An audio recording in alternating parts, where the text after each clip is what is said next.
I have never met a really good trader that was not a damn good loser. I'm curious to hear your thoughts on this. So I've heard of a few like really big and good traders that tend to kind of like lose their temper when they lose money in the market, and they tend to kind of break keyboards or whatever that is. And so do you think that's possible to be able to perform well even though you react bad to losses? There is a great book, and I recommend it. I'm gonna slaughter this guy's title, but I think everybody should read this. And it's The Hour Before Wolf and Dog. And it's by an ex-derivatives trader who became a neuroscientist. And what he really did is he examined institutional trading. And he examined the culture that produces the kind of institutional traders that you see.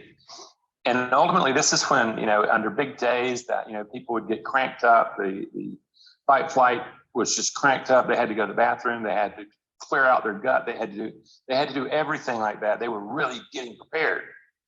And ultimately, what he noticed is that a few guys would have these monster years where they might make $50 million for their firm. And they're the ones doing all that theatrics that you're hearing about. And then there would be also these guys who only made $10 million a year, but they consistently did it year after year after year. The guy that got the bonuses was the guy who hit the home run. Okay. And, ultimately what happened is in 5 years, the guy who hit the home run, the $50 million, was no longer in trading.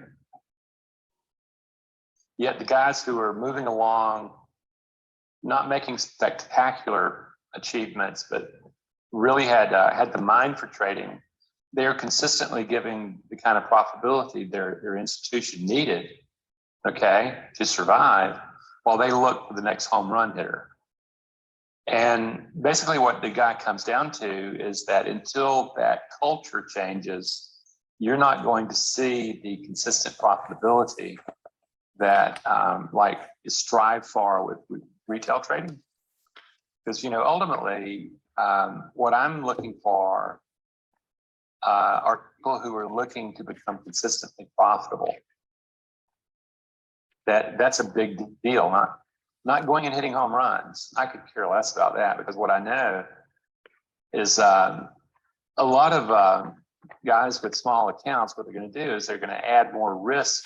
And all of a sudden you start seeing this guy go from 5,000 to 30,000, 50,000, 100,000. And he feels he's all pumped up. He's all ready. But what he's also added during that time, he started adding more risk. And he's gotten lucky. And suddenly that risk catches up with him and he finds a black swan moment and blows everything up. That happens all the time, particularly with people who are getting into trading to get rich quick. And they will look at that risk factor, and they don't understand that risk factor can really turn on them, and it can become very ugly very fast. So yeah, you read about that in institutional traders, but understand this is that institutional traders, they're gone in 5 to 7 years. They don't last long. What you're looking for is a guy who can stay the course and consistently produce money. It's a different mindset, but it's also a different mindset that comes in the institutional people. They're looking for that home run. That's who they're recruiting for, that's all that stuff. And the retail thing is that you have to overcome all this BS that you're presented with by the trading tradings, and recognize that no, this is really about risk management, where you're not allowing your risk to get up too far beyond 1% on any one trade. You would never risk more, because your job is to build that thing over time. And I have a friend of mine, not an ex-client of mine, just sent me his ROI for the last year and a half. And it's 77%, which if you've been around traders a long time, you recognize 77%, that's what the professionals do. They're hitting that. They're hitting when you start hitting between 48% and 90% return on investment per year, That's what really good professionals are doing. And what he said is, I had to quit using everything I learned about trading, but what I incorporated was your work about the brain and uncertainty. And I finally came to the moment of where I knew I had to slow down, and I had to quit being this alpha who wanted to win. And I had to become the trader who basically vigilantly waited patiently for the setup to show up and was undaunted by the wait. I wasn't bored anymore. It was just patience. And then the trade comes. It'll show up, and well, depending that you have a system that works with an edge that works, that finds valid setups, and you're hitting an appropriate level of those valid setups. But it goes back to winning and losing. That's what it really, the mind you have about winning and losing. And that's probably the question I get the most by email or anywhere, is like how to become consistent in trading. So if you have to describe the consistent, like how a consistent trader would be, what would that look like? Their attitude, again, you would see them not getting very fussed at losing. You would see them being able to take losses, because ultimately, when you're trading, what you're doing is you're taking your risk management as a system, as a set of standard practices, and you're placing it on top of the randomness of the markets. And what you're doing is saying, okay, I know that if I follow these rules of my risk management, I have an edge that if I keep playing this game, I'm going to extract more capital out of the markets than I give back. Ultimately, though, what happens is when you're working with that randomness, we often believe that, I've got this indicator, I've got these really cool things, and, it's going to give me an edge, and it's going to show me high probability. And what you ultimately understand is that a valid setup is an organization happening within randomness that may or may not play out. You don't know. And you've built a hypothesis around your work about, okay, this one looks like it's a go, it's a valid setup from my rules. But then I have a friend that teaches, and what he does is he says, Randy, once we get into a trade, we have 4 3-minute windows that decide whether or not we're going to stay in that trade. He says, most of the time, it's the second window that will get us out of the trade, because we don't want to be in a trade, no matter how much we want that trade to work. The truth is that once we see that trade not fitting our hypothesis, we want out of the trade at a small loss. Now, this guy that I'm talking about pulls $10,000, $12,000 a day out of the markets. He's good. And yet what you're looking at is that what he's built, and certainly he likes to win. And I might add is I actually have a video of this guy taking his keyboard and hurling it into one of his screens. So this guy could have matched up to the guys you were talking about, blowing up things and things like that. But ultimately, he had to tame that anger, become patient, and basically become, but he could not. He used to use anger as a way of controlling outcome. When you get angry, it's an accelerant, and what happens, you feel, whether or not it's true or not, that you can control outcome, you can make things happen. And what he discovered is no, he couldn't. And he realized that he had to back out of that. And out of that work, instead of becoming angry, he became an incredibly good loser. He did not stay in bad trades. He did not feed bad trades with good money. And at first, there was a part of him that wanted to save that trade, but he came to recognize and learn how to manage that impulse, that that's just simply not the way to win in trading. So that's where the consistent profitability comes in, is that on any one given trade, some guy, I'll give you a good example. I work with Day, and he's one of the only friends I have as a trader trainer, but he's very successful. And he has a group of people who would trade around him And these are like hedge fund managers and things like that. David's been around for a long time. He's got all the attachments of high level success and all that stuff. And he gets into a trade, and as he gets into it, he recognizes it no longer fits his criteria. So he gets out and just thinks nothing of it. The next day, he has several traders come to him and says, David, you just missed a huge move. Man, we made a ton of money yesterday. Man, you should have stayed in there. And David's response was, no, what happened didn't fit my conditions. And if it doesn't fit my conditions, I'm out. He doesn't have a backstory. Okay? He has a story of this is the edge. This is what constitutes my edge. If it doesn't meet the conditions of my edge, I'm out. He's not waiting for the home run. He's not sitting there, I can turn this trade around. I'm just going to get some money. None of that. And he's the guy, he's the guy with the house in Connecticut. He's the guy with the airplane, the boats, and blah, blah, blah, blah, blah. And he's a great, nice guy. He just has learned to create rules, follow them, and recognize the moment that you leave those rules, when you have them sitting over the randomness of the markets, the moment that you leave those rules, you're gambling. And what you'll discover in retail trading is that most people, even though intellectually they know that, geez, I know that I need to be able to take good losses. But when they're in the act of being there and capital at risk, they look at something and they want to make it turn around. They don't lose it.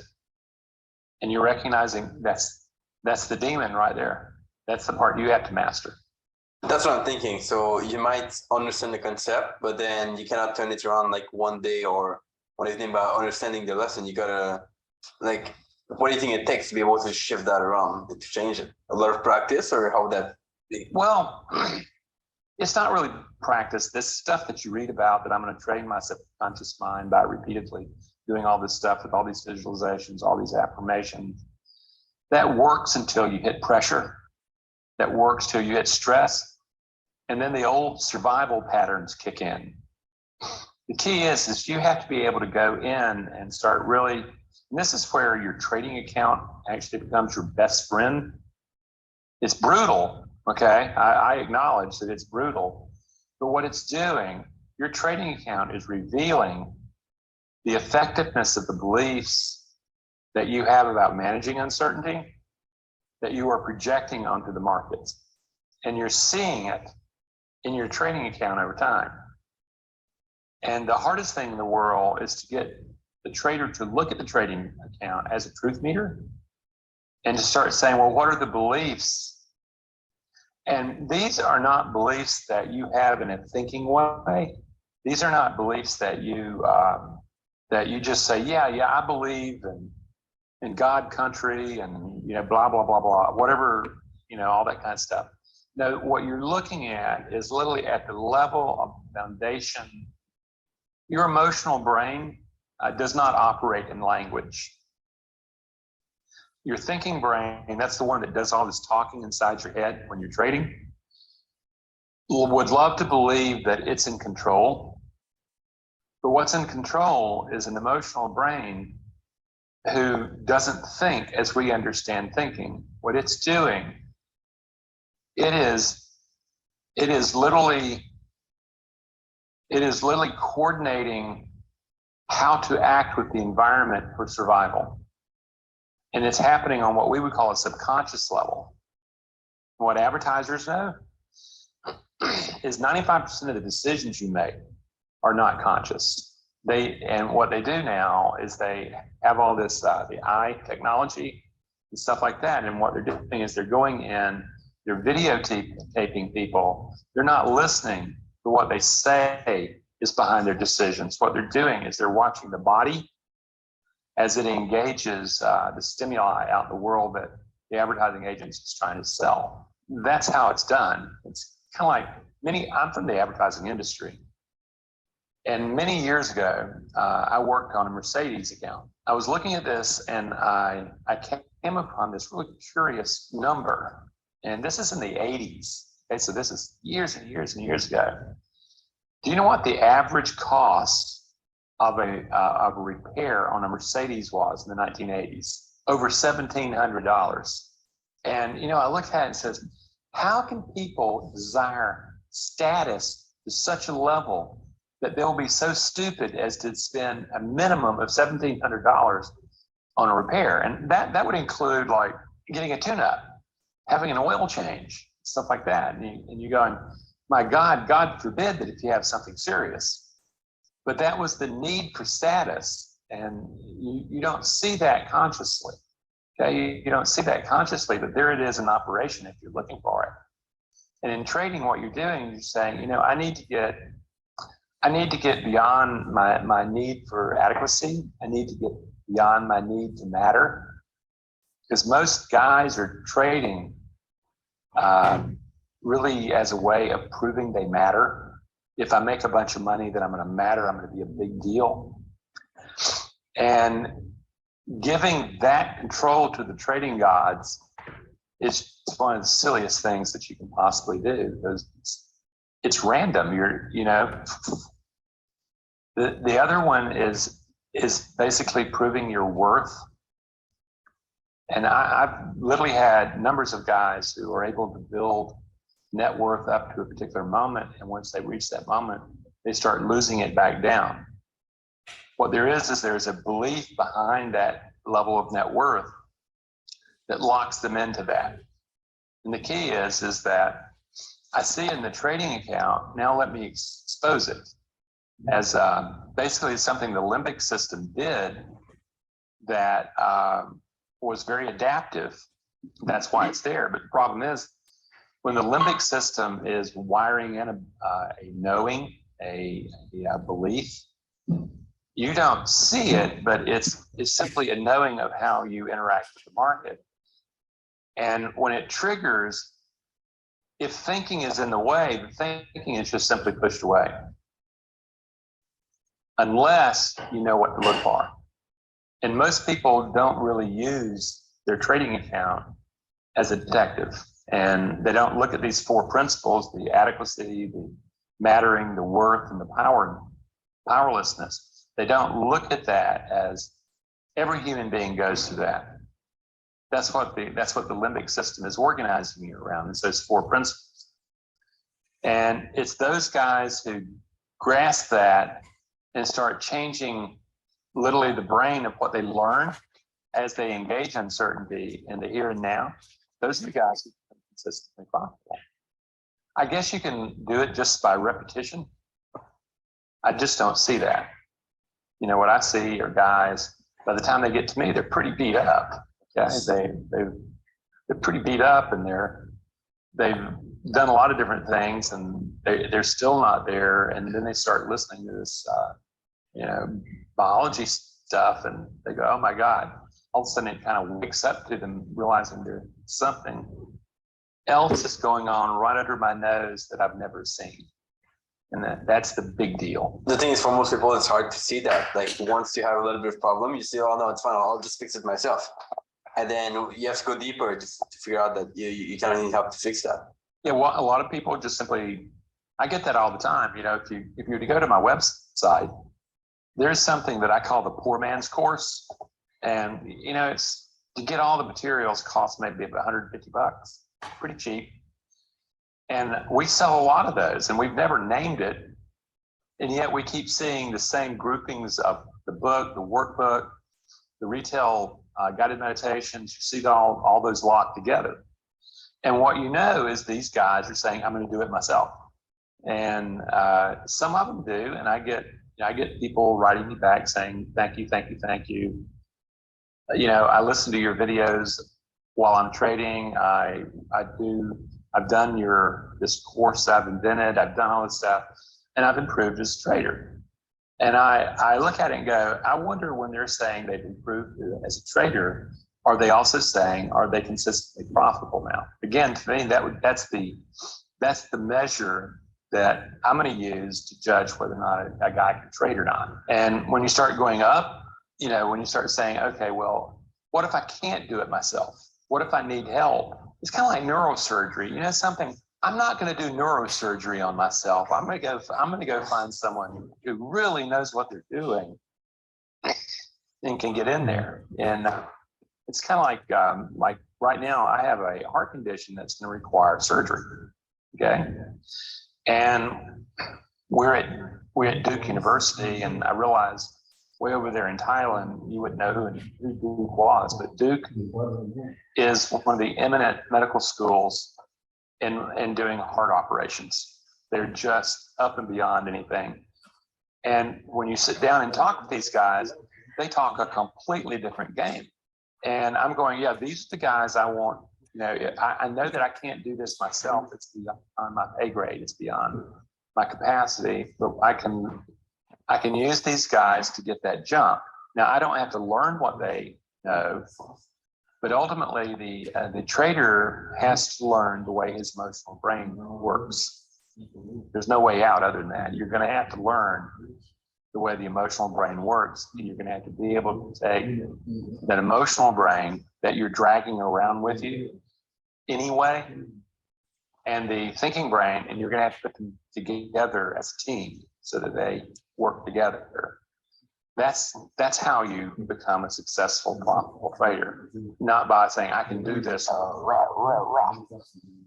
I can't tell you how many people I've talked to that says, Randy, I've lost 300,000, 500,000, $1 million, just going up. And I don't have any money now, but now I'm a true believer in your work. Can you spare a dime? Can you teach me for free while I learn how to do this? The answer is no. I'm a capitalist, you know, and I'm so sorry that you believe that you could do something. You could force the brain into doing something so totally against its design, and actually hold that I can make this happen, and recognize that there are ways to build that mind to accept uncertainty very differently than it was designed to do from the African savannas with evolution. But it's going to require work. It's going to require training.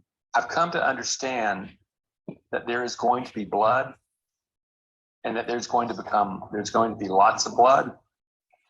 And it's foolish for me to try to convince people that they're just human, that they believe like everybody else, and they have to learn themselves. So a desire to trade, that's actually what I like about your company. It's a desire to trade. You know, they've got the desire. Now, how am I going to translate the desire to trade into profitable trading? That's a big deal. I guess the other place where as people fall short, and I'm like super guilty of that myself in the past, is like you get some result, you get better, so you get profitable, and then you get to like you don't maintain your success. You don't do things on a daily basis to maintain that, and then you kind of fall behind. So what are some of your either exercise or tips to be able to kind of sustain and keep on the same level all the time? You know something, from the American Revolution, there is a very famous quote that I now claim as my own, okay? And it's called eternal vigilance is the price of freedom. The problem that you're talking about is when people start becoming profitable, you know, in their minds, the only thing they can really think about is they've overcome their fear, they've overcome their aggression, they've done all this stuff, and everything's going to be, they're just going to go off in the sunset, and they're going to start making money, and everything's going to be fine. And this is what we call euphoria. Now, you may know it as overconfidence, but from a neurobiological standpoint, it's euphoria. And euphoria is an emotional contagion that has you believing in just outrageous things, okay? That you can go into a casino and you're hot and you're on fire, and you can go to the crap table and you can just win big. Not an understanding is that they're going to take your money. The odds are on their side. It may be on your side for a moment, but you play that long enough and it will be on their side. And, you know, ultimately, In euphoria, you start believing that you know how to trade, and you lose your ability. And what you do is you blow yourself up. Happens all the time. And what they discover is that what guys discover is that the most dangerous thing is the euphoria, because that's when they'll let the risk factors get out of hand, and they really believe they've got it. And that's where you see them blowing up big chunks. So the moment you start thinking that you've got it together is the exact moment that you just lost it. That's how, not just humble, but that's just how much emotional mastery is required to consistently produce profits over time in trading. But yeah, that's euphoria. It's a big one. So is it more also like of a mindset thing? You gotta have the right mindset, or are there things that you gotta do to kind of keep the mindset? There's things you have to do to, in my work, what I'm doing is I'm teaching you how to build a mindset, and then I'm teaching you how to maintain that mindset. And there is a lot of people don't like to talk about this, but all human beings, part of their being is both incredibly destructive and very constructive. And you can see that the example I like to use is there was a UCLA experiment in the late 60s, early 70s, of where they took UCLA kids, college kids, and enrolled them as guards in a prison. And what they were going to do is they were told that they were going to use classical conditioning to condition non-compliant prisoners into obeying rules. And they had a one-way mirror where they were watching the prisoner, and he was locked into something what we would look like as an electric chair. And every time that he was non-compliant to a request, they would give him a shock.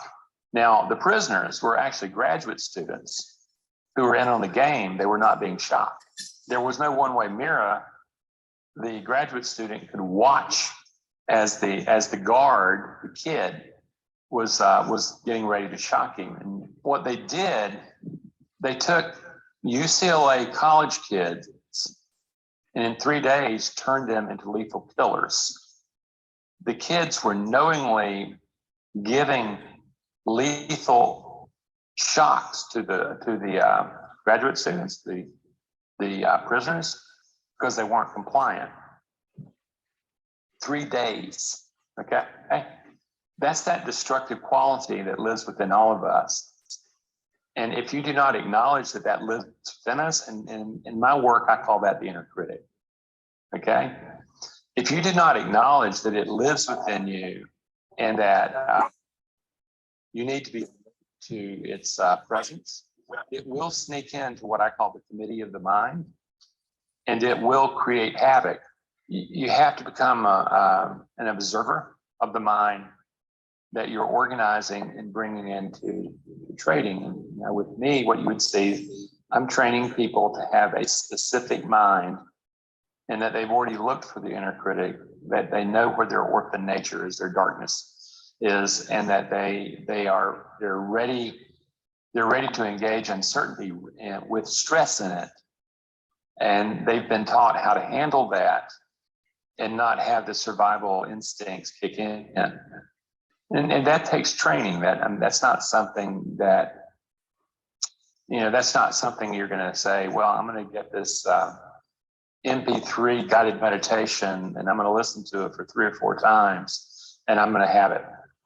No, it's rerouting the brain from the African savannas to the realities of the randomness of the trading worlds. It's quite a journey. That's what happens. And to become alert to that and get rid of all that positive thinking BS, or that stuff that says, I'm just going to think positively and everything's going to be great, everything blah, blah, blah, blah. There's also enormous destructiveness going on at the same time. And if you don't keep up with that, it will bite you. And I realize that's a bummer to talk about, but people who grasp it and recognize that it's just the human condition. You know, I mean, it's trading today, but a few years ago, like with the San Francisco 49ers, those were guys going out to strike it rich, either in California or Alaska. And I can't tell you how many men died, you know, trying to make that strike rich.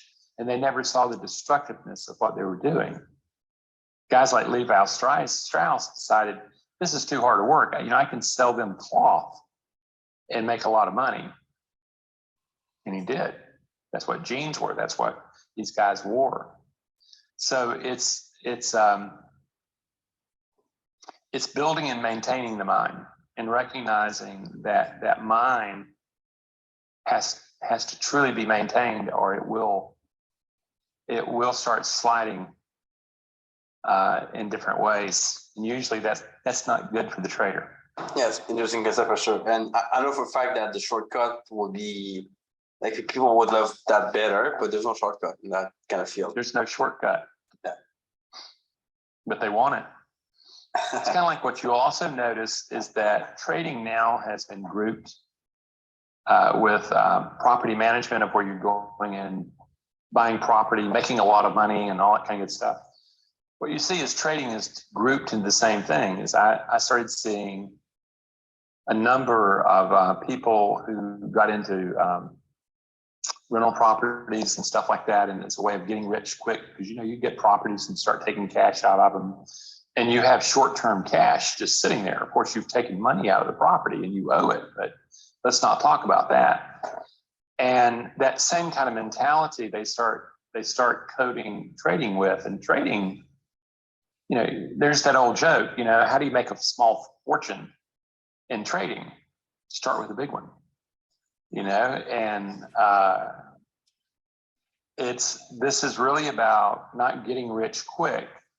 This is about retraining the brain and the mind about how it engages uncertainty and risk. That's what it's about. That's powerful for sure. For people that you work with, is there like a average time that people need to be able to reframe their way of thinking and change how they do things? 3 to 4 months. Yeah. You know, it's funny because we have the group course that we offer is a 2-month program. But what I recognized is that when people take that course, it's coming at them at about 150 miles an hour. And so what we did many years ago is that you can audit another course free. You also have access to the course materials for an indefinite amount of time. And we have people going back to the virtual classrooms. The key is that I'm looking to do is to be able to say, I know 2 months is a very short period of time to be able to start integrating this kind of change into the system. And that's why I want them to have a lot longer access, okay? And have access to another group course so that the speed of that course slows down the second time. In the individual course, we anticipated being 3 to 4 months. And it just takes about 3 months for a brain to change the limbic beliefs that it operates from. That's the main thing. And most people find 4 months is better. And to integrate it fully takes about a year. So it takes time, it takes work. And what we found is the guys who actually see the change happen, those are the guys who do the homework. Those are the guys who say, oh my God, this is like going to school. And what happens is that I have homework, I have to do it. I have to apply that homework to the medium of trading. And as long as you're in the yoga studio, it's absolutely useless. If you're not learning the skill and the environment that you're in, you're not learning. So we're looking at it and going, 3 to 4 months is the bare minimum. And most people discover that 5-6 months is what's really necessary to produce the kind of change they're looking for. I look at that as short term, when when a guy comes to you and he says, well, you know something, I want to be trading five contracts so I can be making a much money. And I'm going, well, how are you doing with that? He says, I'm doing horrible. And I say, well, I'll tell you what, I can train you to use systematic desensitization to be able to move from one level of putting risk on the brain to another level. And I can have you doing that in a year. And so, it's way too long. And I will ask, well, how long have you been trying? Oh, about 7 years. And I'm going, okay, the brick wall's right over there. The brick wall's right over there. Just keep running into it until you've hit it enough to know that I need to think of another way of changing the brain that trades. That's really what it boils down to. Interesting stuff. And how do you know that the change happened? Can you spot in a way, or is it just with your trading account that you'll see? Your trading account. Yeah. It's the only thing that matters. Yeah. I'm gonna tell you something. You do not trust your thinking. Your thinking can get so skewed but what happens, the trading account is constantly telling you the effectiveness of the beliefs that you're projecting onto the markets. And it will not lie to you. It's your friend. You may not like what a friend has to say, but it's your friend. That's how you know. That's why when people write me, I'm looking for their return on investment over a period of time as a measure of basically the development of their skills. I already know that there's plenty of people who can do this work in spots, but I'm looking at have you trained yourself for the long haul? That's really the deal. And I think if a lot of people understood what's actually required to produce success in trading, there'd be a lot less people jumping into trading. Okay. Mm-hmm. It's a lot of work, and you have to love the game of trading, not just winning and making a lot of money. You just have to love the game of trading. But the good thing is learning these things for trading help you in other areas as well, in business and maybe even personal life in some ways. Oh, absolutely. What people discover is that particularly as they start learning how to reorganize the potential that interacts with uncertainty, they realize that's all the brain's been doing ever. Is that basically we live in existence within randomness. Okay? And I would actually say to the religious folks is that God lives in the randomness. And so, even God has a randomness to it that goes up and beyond anything we can imagine. Becoming comfortable with uncertainty, ambiguity is just simply part of mastery. And as you learn that and you quit trying to make things happen, you learn that you have a lot more power in a different direction than you thought you had. It's quite remarkable. Fantastic. So Randy, I want to track your time. We're almost an hour in. So where can people find you and I'll connect with you or reach out after this interview? Well, the website's probably the best place, or the YouTube. We get a lot of people looking at us on YouTube. You type in Randy Howell YouTube, and you're going to be taken there. And my website is mytraderstateofmind.com or Trader State of Mind, and that will take you to my website, which there's lots of free stuff. There's lots of videos there. There's lots of articles there. And you get to explore a very deep space about how to redesign the brain for trading. Awesome. I remember asking you this the first time, but what are your goals for the future now? My goals is to take this work and to generalize it away from the financial community into the more peak performance, human empowerment model. And I'm writing a new book based on that, and I'm doing programming now based on that. So I do not want to I do not want to die and then on my epitaph read that, Randy made me a lot of money. I'm not interested in that. I'm interested in people who are able to seize opportunity and to build a completely different human being than the one that they started with. That's the thing that really works for me. So mine is up and beyond. It's, trading has been good to me, and I will always be around. But I believe that I'm being called to further my work with more general populations. That's awesome. So thank you so much, Randy, for this interview, and I wish you good luck for that goal for sure. You are so welcome. I've had a lot of fun.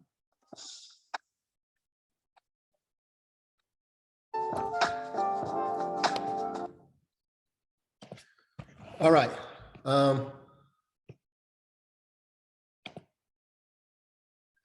Hopefully you guys got a little bit out of the video. Watching videos are cool, but I think the bigger challenge or the bigger question, this is our third week in a row, watching these types of videos is the question is, how do you apply what you just watched? How do you apply the concepts or the mental control or the apparatus that you use for mental control? How do you apply that? How do you implement that into your daily struggles or your daily routine, before you approach the markets? Because if you haven't dealt with those mental issues or those demons or whatever, and you open your MT4 to place a trade, it's already too late. You need to do the work before you get to the markets and not, once you're in the market. Okay. So I guess these are rhetorical questions that I'll ask you, but it's questions that you should probably write down and maybe look at later. Okay. I think everybody should have a goal, right? Like, what is your goal when it comes to trading? Now, obviously everybody's goal is to make money. So if that's your goal, then that's probably a piece of the problem, right? Because your goal should be specific. Okay. If your goal is to make money, how much money? Is there a monthly amount that you have in mind? Is it an annual amount that you have in mind?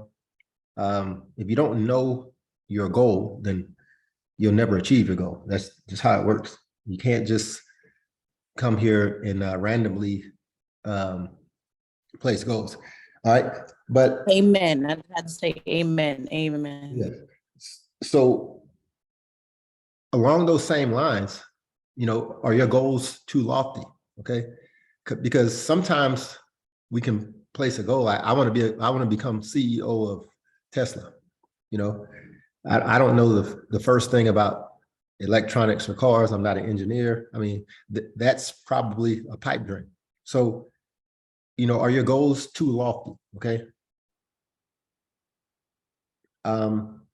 What work have you done to ensure that you are successful?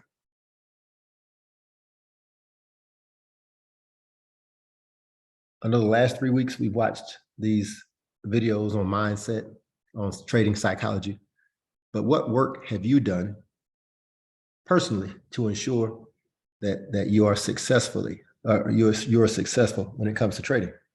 And this question pertains to your mental capacity. Okay, not necessarily you finding out what an order block is, because everybody can know what that is. Everybody knows what support and resistance is. What work have you done to ensure that you are successful when it comes to your mentality? And you can put this as a sub question to that question. Do you even understand how to do work to better your mindset?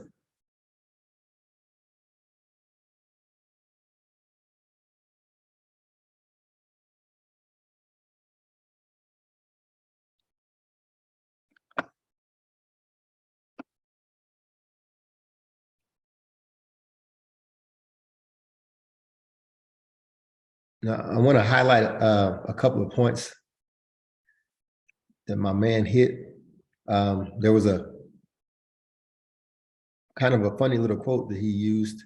How do you make a small fortune in trading? He said, you start with a big fortune. That means you bring all your money to the trading table and you lose all your money, right? So I think that's very crucial, especially for those of us who trade funded accounts. We can get a 50K account for $300 and we can blow that account. It only costs us $300. But we had access to a 50K account. Just imagine if you were taking your own 50K to the market and using that to trade, how long would it take for you to bankrupt yourself with that type of account? You see, the issue that we have isn't that we don't know how to trade. The issue that most of us have is we don't have any self-control. I play craps. I haven't played since I've started trading. Well, I guess since the summer of last year, I was in Vegas. But I love playing craps, and I think it's funny that he brought the craps analogy because even when I played craps, I had a thought process. It wasn't just taking my money out and throwing it on the table. When I first started playing craps, that's exactly what it was. But you find out quickly that money is like, it goes so fast when you do it like that way. There had to be a better way you can play. And I kind of discovered that because, I don't show up at the table and get drunk, I'm there to play, but I have a thought process, and I know I want my money to last me a certain amount of time, right? So I actually had a plan design on how I played craps, like how long $100 should last me, how many rollers it should last, how many, people could touch the dice before I could spend past that $100. And I had to implement that into my craps plan. Now, I didn't know it at the time, but it's similar to what this guy was talking about, right? There's no control and you just get there and you react off your emotions, you'll spend your money or you'll trade your balance very, very quickly. And then you'll leave with a busted account wondering how it actually happened. So if you have a plan, you can implement that plan and you have to allow the plan to play out. That's the only way that anybody will ever find success trading, because we're all going to lose. You're going to lose. I mean, I'm not immune to that. We all lose. But does your plan allow you to recover from your losses, right? Do you quit trading when you say you're going to quit trading? Do you quit after 2 losses in a row? Do you quit after 2% loss? Do you quit after whatever your trading plan says? Because that's the only way that you're ever going to A, survive as a trader, and then B, become profitable. Because if you can't follow the rules that you create, that means you're too undisciplined and too selfish to follow rules that you created. You just go find something else to do, because this is not going to work out for you. Trading is about managing risk. And in order to manage your risk, you have to follow rules. And they're not rules that anybody else created. These are rules that you create yourself. If you can't follow a rule that you create, you are not a trader. You will never find success as a trader, period. I don't know if anybody's ever told you that, but let me be the first to tell you, you're not a trader. Can't follow your own rules, you're not a trader. Might as well just go give that money to somebody, give it to a charity, and go to Vegas. You'll have a better time. All right.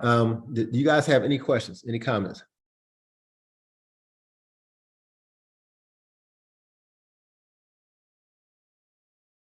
Crickets. No, that was good though. Thank you.